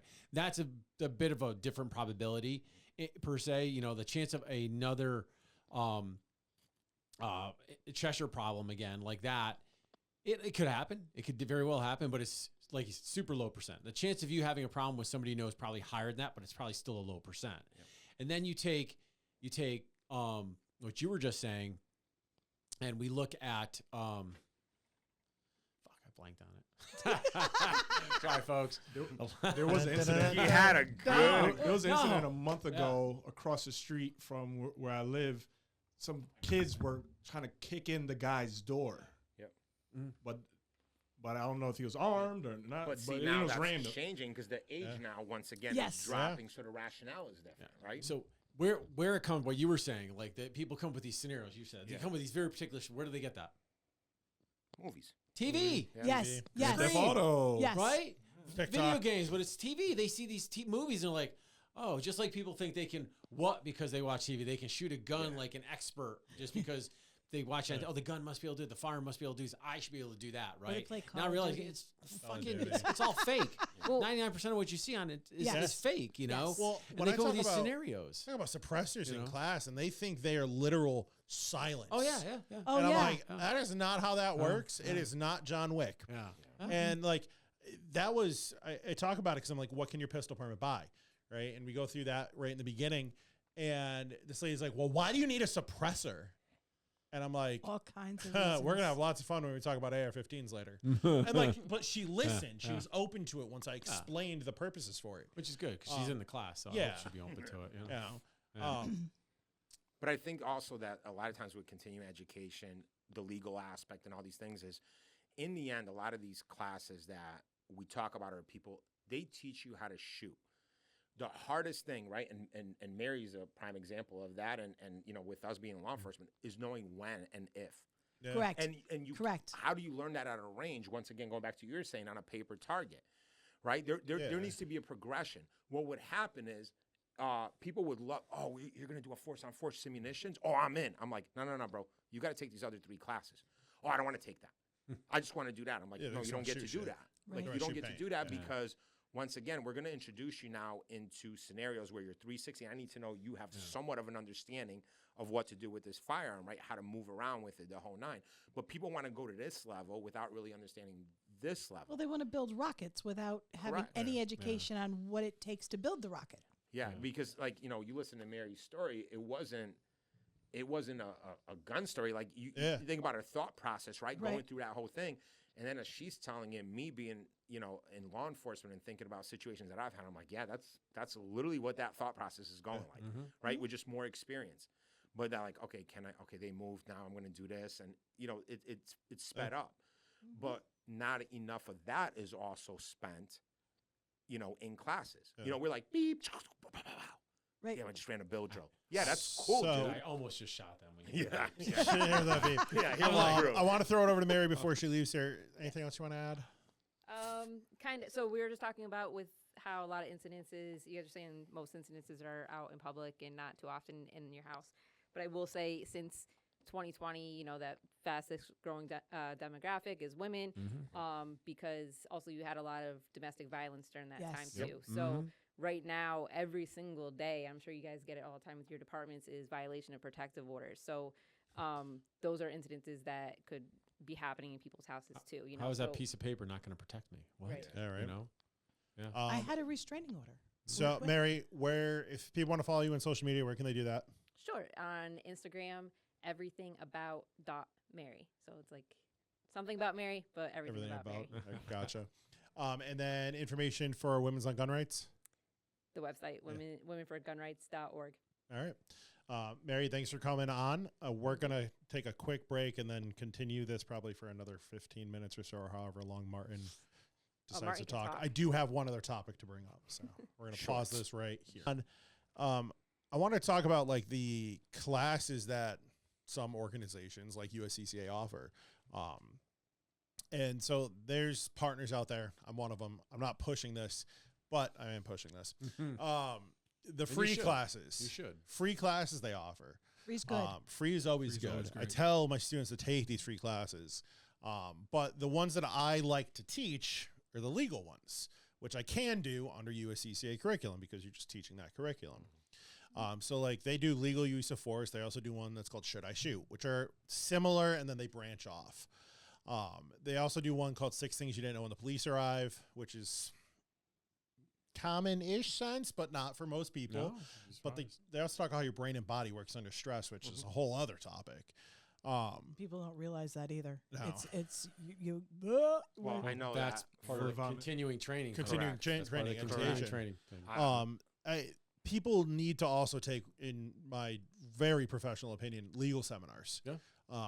There's attorneys out there that offer them. We do one with attorney Dave Cotello. How much is that class? $10. $10. Because, $10. listen, I got to so- pay the attorney, guys. So listen, I missed it, but I even signed up for it. The last one you had, I was like, oh, this came up. I'm going to go to this class. And I ended up getting caught up at work. But to me, it's outrageous that class isn't like filled in 32 Right. seconds. No Yeah. kidding. It does fill up. It does normally. fill up, but But I'm it saying should be standing room and Yeah. waitlisted, That's it. and so 100%. that they're in on the next one. So, Because 100%. We've done absolutely.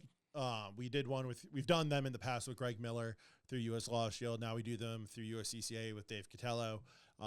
And our classroom fits 50 people. 50 people sign up. We get about 47 people that show up, which is always good.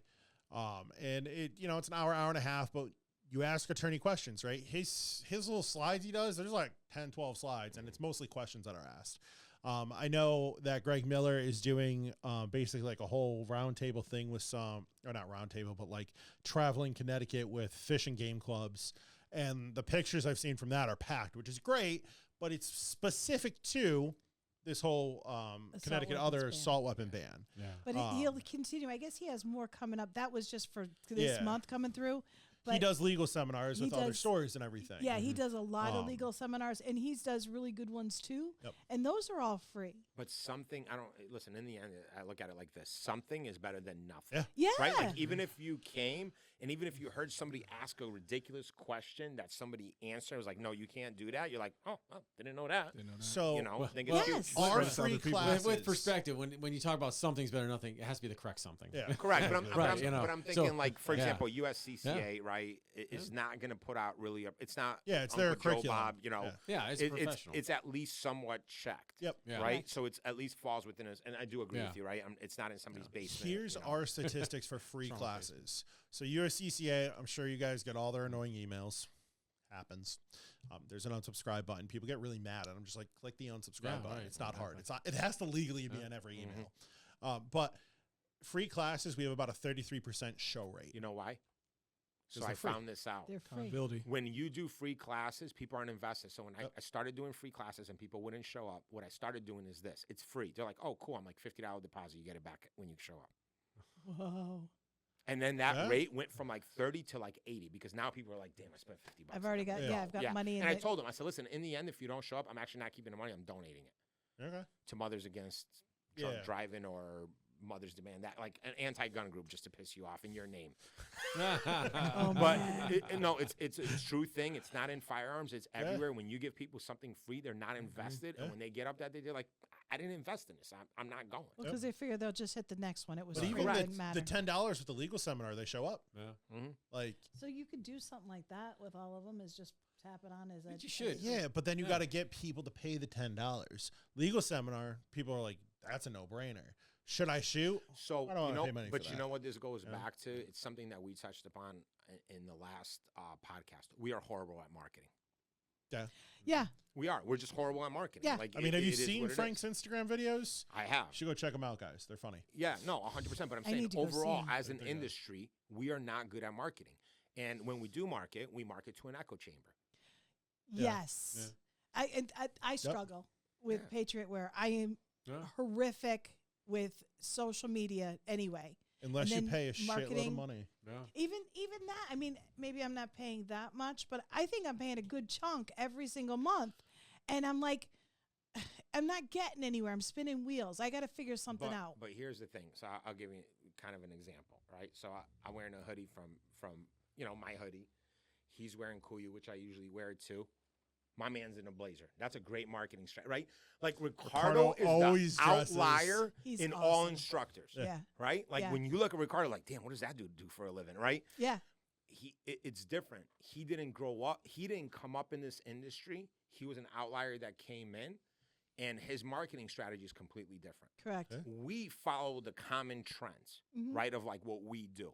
You know, I used to put up videos for my classes, like, yo, you should take a class. You're like, oh, I don't have all that, because I was putting up videos of all the guys we Kitted talked out. about, Yeah. right? G.I. Joe, Yep. and I wasn't getting average Joes. So this is Yeah. where we shoot ourselves in the foot. Like, we just don't do. We talked about this. Mothers pun Demand intended. Action. They're phenomenal at marketing. Yep. You look at their Instagram, it's all soccer moms. They want to join. It's communal, the whole nine. We don't do a good job of that. We Right. just don't. In the end, like, as firearms industry, we just don't do that. And there's a wide demographic for gun owners, right? Yeah, The largest very one wide. is women, right? Or the largest growing one, I guess, Growing. is women, From all right? hobbies, I guarantee But- it's probably the widest. Yeah. Yeah. If you really look at Well, it. And 'cause- it's the only hobby that actually has probably a necessity also. Well, you talk about Yeah. gun owners, but you also have shooters. I mean, you've got Correct. kids that are on shooting teams Correct. far and wide in Connecticut, but there are still shooting teams out there. So you've got children all the way up to 90. I mean, I sell holsters to 90-year-olds. Mm-hmm. And I'm like, huh, that's pretty cool. You know, I hope I am at 90, you know? So, Ricardo, I'm gonna actually pose a demographic question to you. Yeah, go ahead. Now, you do your classes either in Wallingford or Waterbury, right? What do you see for demographics? Mostly women and African American, for Okay. the most part, African American and Latina. Men not as much. Okay. You know, Oh, Because Yeah. you're too pretty. Yeah. could be that. You were intimidated, 6'5" Jamaican dude. the But women find his I'll picture and tell they're you like, what, damn. Do you get a lot of word of mouth? Yes. So Yeah. so I stopped. So Community. I used to advertise a lot, and so now they block it on Instagram and Facebook. So I just stopped advertising. But now it's just word of mouth, and it's like me just seeing someone like, hey, blah blah blah. I don't know if you're looking for this, but I do multi classes, and just randomly just talking to random people and just having You're a a good conversation. talker. Yeah, so I just have it. I bring it up randomly in conversation. Yep. People like, hey, nice to meet you. Yeah, blah blah blah. So what do you do for it? Oh, I teach, but I also, I do this, and I just like helping people feel safe around a gun, because I understand some people are really like left or right. So those people, so I try to like pull people like, hey, for me, it's all about safety. I'm like, I wasn't even into guns before this. Yeah. I was like, I always tell the story. I was like, I went to a friend's house. He had the gun on the table. I never went back again. So I was forced into someone paid for my class, and I was like, sure, I'll take the class. You already paid for it. Shot for the first time. I'm like, oh, this is fun. Yeah. That's how I got into it. That's key right there. That's That what I was try a and tell gift people. and a half. Yeah, I mean, I remember, when I first met him, when we were running training at Delta, and I was like, hey, who's that? Because he's like, he's friendly. Yeah. Yeah. Man, talks to Ricardo everyone, like, hey. fit in, right? So like me, Joe Porto, and Peter Estrada, right? We were like the three guys that were there all the time bringing classes in COVID. And then Ricardo showed up, and Ricardo was like super friendly and super nice, and then just boop right into that group of four. Yeah. So like he had the main four, and then you had like the other instructors, we always called them, because like they were there randomly and they would bring in classes. We were there consistently Friday, Saturday, Sundays, and Ricardo clicked instantly. But that's his personality. He found his market share. His market share ended up being women. Yeah. Awesome. Well, and gun owners in general, they tend, not gun owners, non-gun people, tend to have a preconceived idea of who we are. Correct. And, we're unapproachable. We're scary. And there's some Or an that, old cranky white guy. well, yeah, but Not even old that's yet. starting to change. It's more of just, oh my God, Definitely you like that stuff? Ooh, okay. And it's good to see. Once you get into it, you realize we're all very friendly. Okay. Well, that's just. But it's good to see more and more people seeing that we are approachable. So I say this in a lot of classes where this is probably one of the few hobbies where somebody, like, you could be at a range, and I used to say this to people all the time, like, another person will let you shoot their gun, replace their ammo, right? Be like, oh my God, man, that's cool. They're like, oh, you want to shoot it? Yeah. And it's Here you not go, cheap right? guns. First They'll time I let you shot a shoot- comrade. Yeah. He's like, oh, you want to shoot this? I was like, yeah, I got some 12 gauge. Yeah. And like double out buck, high velocity I had Try with that me. with motorcycles. Yeah. Hey, man, you just jump on your bike and take it. It's not happening, right? No. Like, it isn't Well, because and it because doesn't we're matter so the price tag. stigmatized. Yeah, It because we're could so be- stigmatized. Yes. So we want people in that Yes. circle. I think one of the problems is also like perception too. Like I wear my own merch all the time, right? I'm a walking billboard for my own business, right? People, I'll be taught, like I called up a doctor the other day for lead aspects or to get rid of lead aspects. And he was like, oh, John, yeah, you own Lock and Load. And I'm like, yeah, how do you know that? 'Cause you wear your stuff. I wear my stuff everywhere. The name gets out there, the branding, right? And that helps. But like the amount of dirty looks I get from people at the gym sometimes is astounding. See, that's where And I I'm luck like, out. I luck out because I'm not actually say something, firearms. ask me something. And it goes over people's heads sometimes, but those that know see it. Like, ask me questions. Like, don't just judge me because I'm wearing I don't know, what is this? United we stand, disarmed we fall. Hey, Southwest Airlines doesn't like this sweatshirt. That was a whole thing about a year ago. Yeah. But like none of those T-shirts are offensive. We're blowing all those out anyways. But it's just.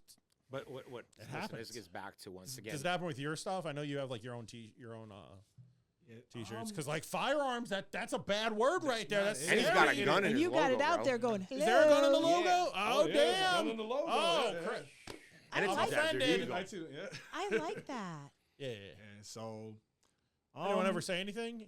No, really, people don't really say much because I just really go fucking more toward. scared. Because he doesn't. You know why? Honestly. He doesn't fit the stereotype. Honestly. And he's also He doesn't 6'5". fit the- Well, he doesn't fit the stereotype. You're right. Let's be honest. Like, we're going to talk about that. We need to talk about that. People think bearded old white dudes, right? That were cops. Them then cops, line up. military guys. Yeah. I tell them I'm a school teacher. They feel like, Yeah. oh, you're super patient. Yes. Oh, I Yes. feel more comfortable. You know, Yeah. stuff like You guys that. are the tactical. So think about it this way. He probably has done more for the Second Amendment in Connecticut Oh yeah. than the three of us put together. Because he tapped Four of into us. a demographic of race and sex that we did, or gender, that we didn't, we may not have been able to. Yeah. True. So he, in the end, he's probably brought more people into this industry that we probably wouldn't see. People tend to gravitate towards people like them because they feel more People comfortable, talk right? They So, like, wanna be like, and the industry it was predominantly white males for decades and decades and decades and decades, right? And then you started getting women and other minority groups a lot of into females it and taking stuff. classes. So, it makes sense that a person, especially a good instructor, is going to start to have more people of their same demographic come to them because people feel comfortable around you because you are the same or a similar demographic to them. Yeah. And then you're going to bring in your outliers. I mean, I do a decent amount of, in my pistol permit class, a decent amount of probably minorities, but I'm not putting it out there for anybody. It's just anybody, right? Yeah. Anybody, yeah. And some of it's, people look and they have that misconception, oh, he's a police officer, he must be good. And this first I have to explain to people, being a police officer is not what made me a good instructor. It helped me get there because I was around other police officers and other trainers Right. that were good trainers. Not all of them, very few of them, but there were a bunch of good ones that and I said, that's how I got the way. It had nothing to do with being a cop. Being a cop helped me deal with how to deal with people properly, and patience and understanding and stuff like validate that. maybe some of the Yeah. training.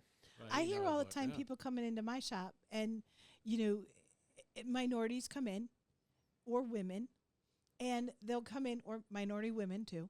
But they'll come in and I treat them the way I treat everybody. I mean, what you can don't I do judge for a you? book by its cover. I don't care. Like, Listen, I'm a capitalist. But I have them turn around and look at me and I go, look it at is one so color green. nice to have you give me the time. I didn't expect that, and I didn't expect to be treated so nicely. And I'm like, but you should be. Right, You're a customer. But You're you in the gotta- firearms But industry. you You got to should. remember what they see in mainstream media. Right. I can't. Right? That is Like, true. Yep.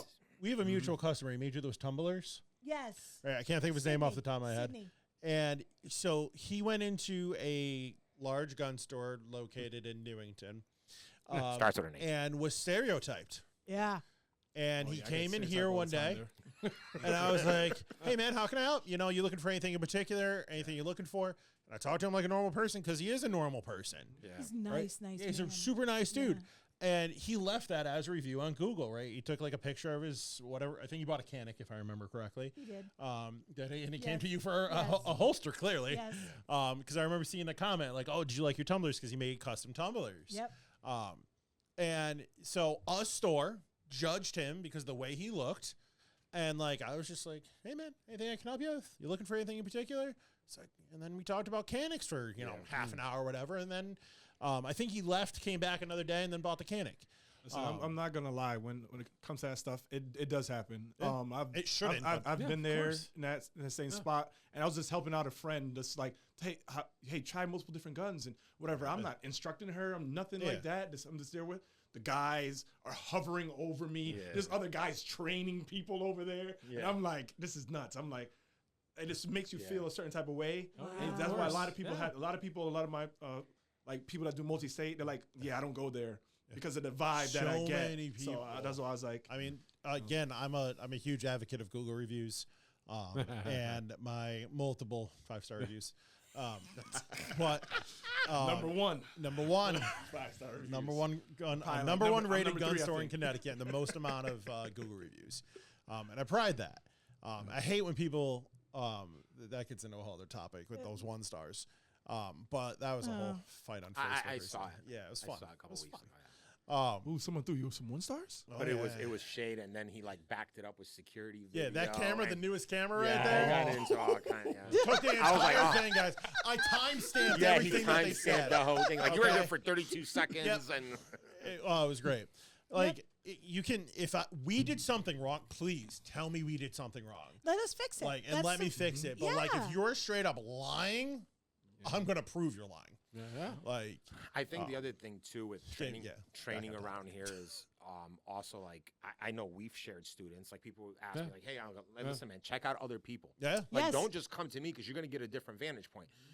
I say that with And- women all the time with Brooke. I'm like, Yeah. go learn from a woman. Yeah. There's things I can't teach you. Correct. Right? I don't have those parts. Correct. I don't know how to carry you that way. Yeah. My boobs Like- don't shoot.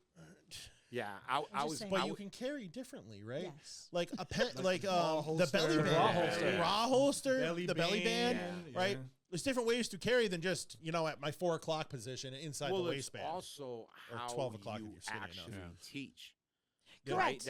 Right? And that's why you don't see a lot of mixed classes, right? And you don't see a lot of women in like co-ed classes, right? We don't put out men only, but you don't see it, right? It's unless a father brings a daughter. I I get about I get about a 40% women to about 60% men. In permits. My self-defense class. Yes. Yeah, you just don't see it. I have I a can lot see of that. different people that come to my permit class, but the self-defense class it's a much smaller minority of females, much smaller. Like for every think 10 it's the males I fear. get, maybe I get 1 female. Yeah. Oh. You It's know, the other intimidation, minorities, fear. like minorities of different races, I get actually you quite done, like- quite a bit of that when it comes to race.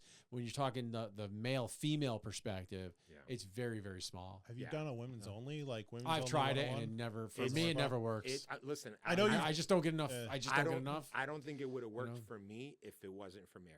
Yeah. I was gonna say You know what I you'd mean? you'd have to, because I used to do women only classes, but I teamed up with this girl, even Female, with a female, Yeah. and so she would put it out Validation. as she would put it out as whatever. She knew nothing about guns, but Yeah. she just like was in I the actually fashion remember world that. or whatever. Yeah. Yeah, And then- capitalism. Yeah.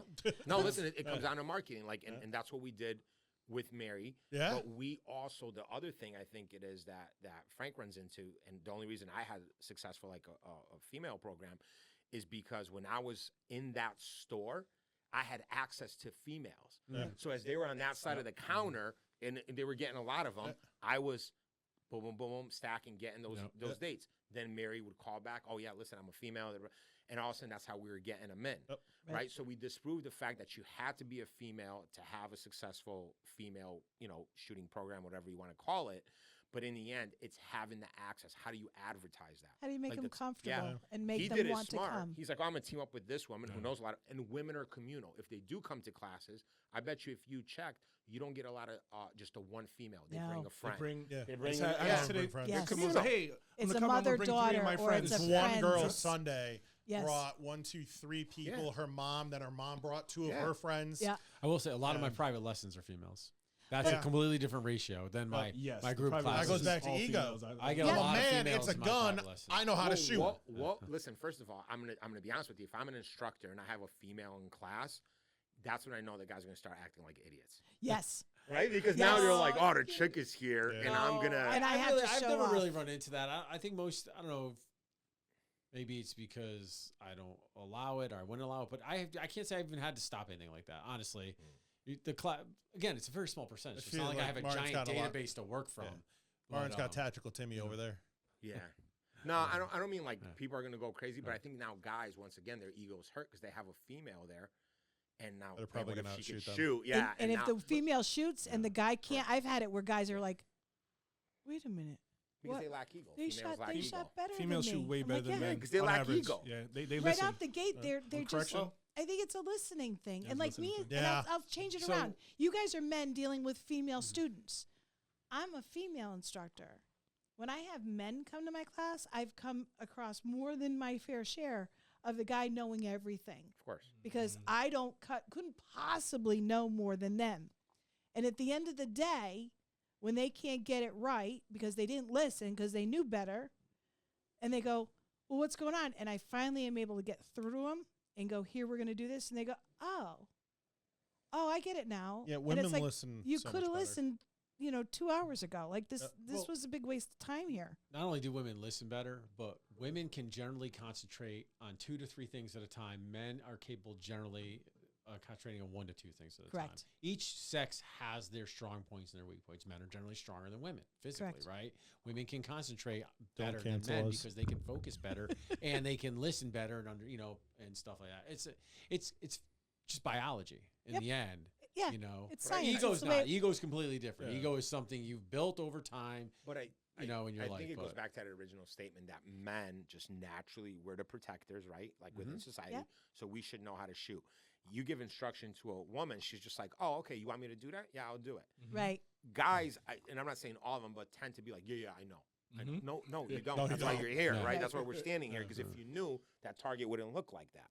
Right. And Right? none of Like- this is to and none of this is to like throw shame to anybody who's done this in a class or not done as well, but it's facts. And that's what, if people pay attention when you go for your classes and you go for your further training and all this, keep in mind, if you're female, try not to be intimidated. You may feel that way, but don't let it stop you. If you're a guy, try to check your ego at the door and learn take from, take what you can away from the course. You're paying for this class Yes. to go and learn or get better at a skill. Absorb the information from the instructor. Yeah. Right? Don't come in, at least, and again, I'm just doing pistol permit classes, but I'm sure you don't want to see Tactical Timmy coming in there, or the kid that's been playing video games since he was 12 years old that knows every Call of Duty gun in the book. Like, that's great. And hand-eye coordination will play a factor into that. Sure. But, don't think you're good with a gun. But I think as instructors in, those kinds of classes, and when you get that, any instructor worth their weight knows exactly what to run to humble that person instantly, right? All right, no, I got it. This is where we're going to run. Oh, well, that didn't happen the way you thought it was going to happen, right? Yeah, and you can spot it coming if you're a good enough teacher. Correct. You know where they're getting there. You see it. I have a question I think is unpopular, but, I want to know, what if the permit was based on you passing a shooting test? Do you think that it would force people to continue? It would probably, if you had to pass a shooting, and you do with NRA and USCCA curriculum, well, you're supposed to. Yeah. Put it that way. You're I supposed to. But you're meaning for renewal. He's talking about. But what I'm Are you saying talking is, renewal? I'm talking for overall and renewal. Okay. Let's say you had to go to a Qualifies. blue or white card or whatever to Yeah. security, right? Yeah. Like, you have to do that kind of test. Do you think it would change what we are doing as a society or as a group of gun owners? So you're looking at doing more of a qualifying period, like even law enforcement does. Yeah, every 2 year or whenever your permit is up, Like you New have Jersey to does shoot a that. course Maryland of does that. to prove you Okay, keep I it. may be the odd one out of this. I like the idea because I think the end result is what you need. Mm-hmm. But I'm going to tell you, as someone who with a Second Amendment, I have a harder time putting more restrictions. I think it's a personal issue to go get training, and I don't think the government Correct. should tell me and how. I'm talking about very utopian at this point. Okay. Right? Yeah. I'm talking about extremely utopian, but let's look at It would put a different perspective on people. If somebody Like, actually so if somebody actually had to prove they could shoot well, Correct. and they weren't going to hurt somebody else because they had Correct. I'll shitty use skills, blue card I and like the armored that. truck industry for that. Yep. You had to requalify That's every like- year. Right? If you didn't requalify, you weren't carrying a gun, you weren't getting out of the Well, truck, same you were thing driving the with truck. police work, Correct. and I mean, I had kids who would come to the academy and they'd fail, Mm-hmm. and I'm like, how long do you know you're going to be coming to the academy? And they'd be like, well, I've known this for 2.5 months. I said, why don't you go out getting firearms training? You've never shot a gun before. Right. You go out and you exercise, Right. right? Go You to go the out and you gym, do other run it. preparations, and stuff. But why don't you go learn to shoot? Well, I thought the academy or something like that in the end. Would But I'm teach you. like, but wouldn't it Yep. be nice to know you could come here and know you can already do it? You Right. know. And, Yeah.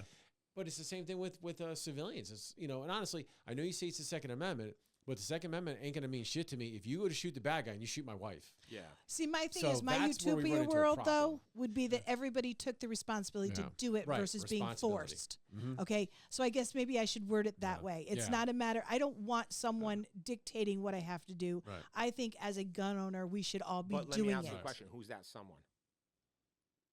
Who's that someone? Yeah. Well, if you're dictating out, you're looking at the state or Fed government So coming they down would just telling be you. in charge of enforcing it. They're not telling you how it's going to be done, right?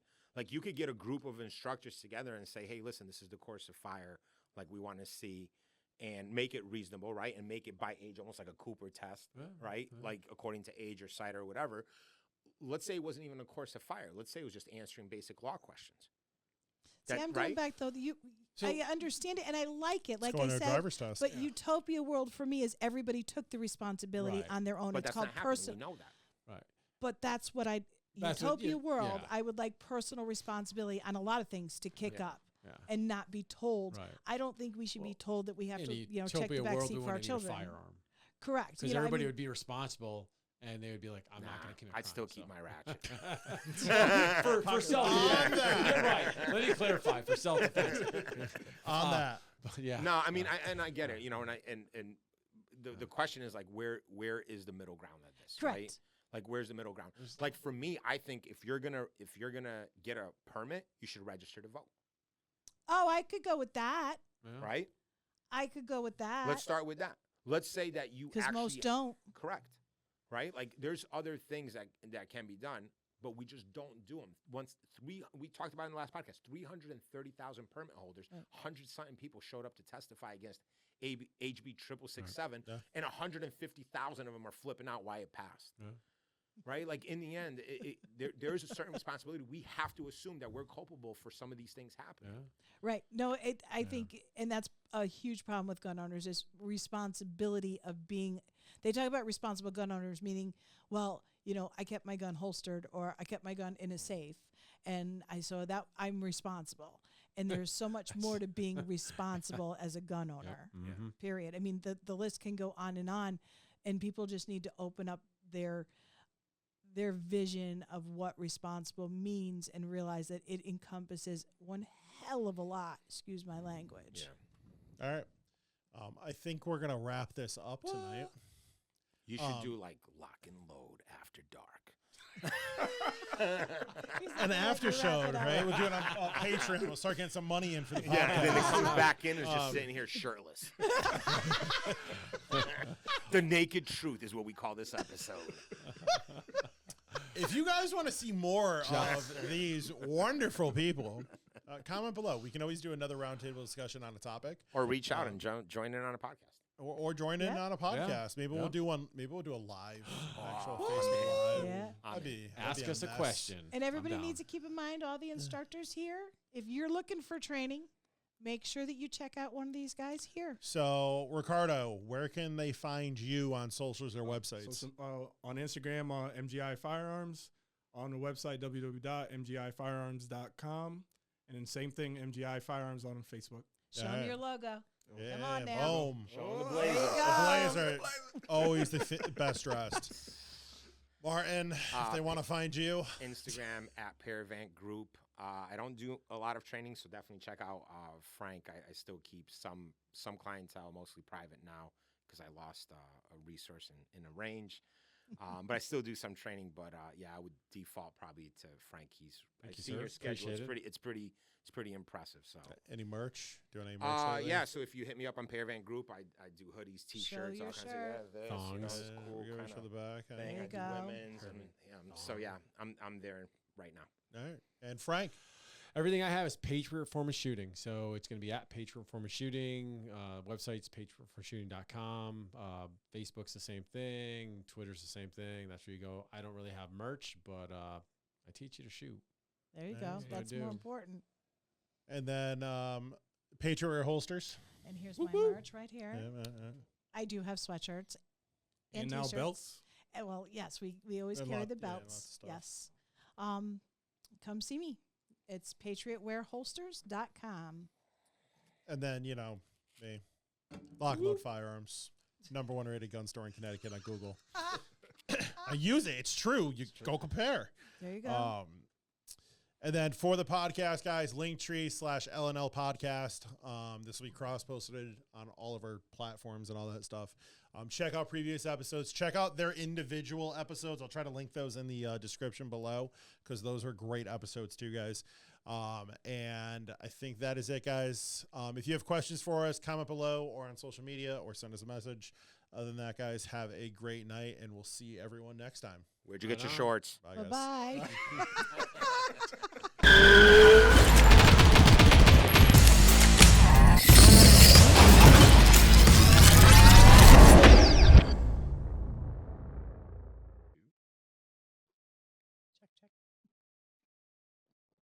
So Lock and load.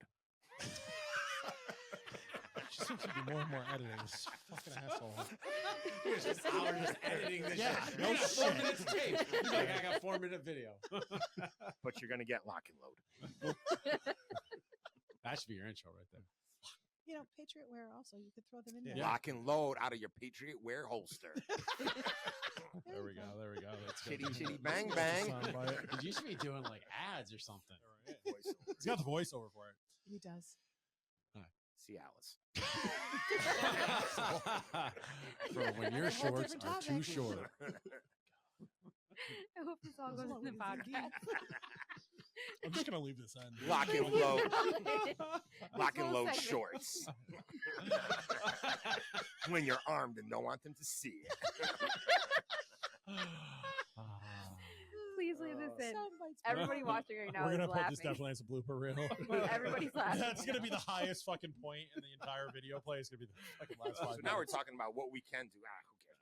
Who cares about that? All right. Go. So the